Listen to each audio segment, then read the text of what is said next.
আছেন সবাই? আশা করতেছি সবাই ভালো আছেন। তো আমিও ভালো আছি। আজকে যে বিষয়টা নিয়ে কথা বলবো সেটা হচ্ছে কম্পিউটার অফিস অ্যাপ্লিকেশন বইটির মধ্যে থেকে একটি অংশ টাইপ করার, টাইপিং এর ব্যবহার অর্থাৎ টাইপ কিউবের ব্যবহার এবং টাইপ করার নিয়ম। তো এখানে বিগত দিনগুলোর মতন আজকেও চলে আসলাম নতুন আরো একটা ভিডিও নিয়ে।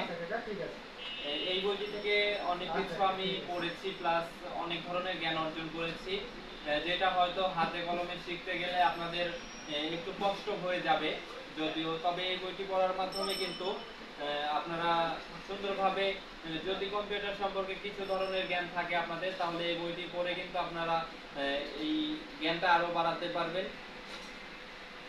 তো মূলত প্রথমে আমরা যেটা আলোচনা করেছিলাম কম্পিউটার টাইপ করার নিয়ম, এটা নিয়ে আলোচনা করব। প্রথমে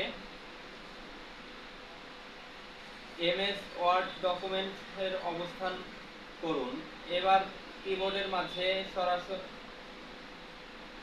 মাঝে সারিতে আলতোভাবে আঙ্গুল রাখুন। তবে মাঝে জিএইচ অর্থাৎ জিএইচ যে দুটো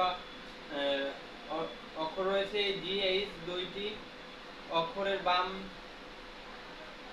বাদে দুই হাতের মোট 8টি আঙ্গুল, 4টি করে 8টি আঙ্গুল, জিএইচ বাদে 4টি আঙ্গুল, 4টি করে 8টি আঙ্গুল কিবোর্ডের বর্ণের উপর রাখুন। কিবোর্ডের এইভাবে বর্ণের উপর রাখতে হবে। তো যেমন এ, এস, ডি, এফ, এটা হচ্ছে আপনার বাম হাতের 4 আঙ্গুলের কাজ, এ, এস, ডি, এফ। তারপর আপনার ডান হাতের যে 4 আঙ্গুলের কাজ ওটা হচ্ছে জে, কে, এল, তারপরে আপনার যে পয়েন্ট বিন্দু আছে ওইটা। তো এটা হচ্ছে ডান হাতের 4 আঙ্গুলের কাজ। বড় দুটো আঙ্গুল স্পেস, আপনার মাঝখানে যে স্পেস রয়েছে, স্পেস বাটনটা চাপার জন্য বড় দুটো আঙ্গুল, এই দুটো আঙ্গুলকে স্পেস চাপার জন্য স্পেস বারের উপরে রাখুন। এখানে একটি ছক দেওয়া আছে, তো আমি সেটাকে দেখানোর চেষ্টা করবো আপনাদেরকে একটু কষ্ট করে। যদি আপনাদেরকে দেখাতে পারি তাহলে হয়তো বিষয়টা ভালো হবে। এই যে এটা দেখতে পাচ্ছেন,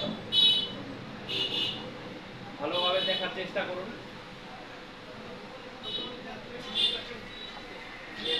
আশা করতেছি আপনারা এই বিষয়টাকে ভালোভাবে খেয়াল করেছেন এবং আপনারা বুঝতে পেরেছেন বিষয়টাকে। তো কম্পিউটার টাইপের নিয়মটা আমরা মোটামুটি অল্প হলেও কিছু বুঝতে পেরেছি।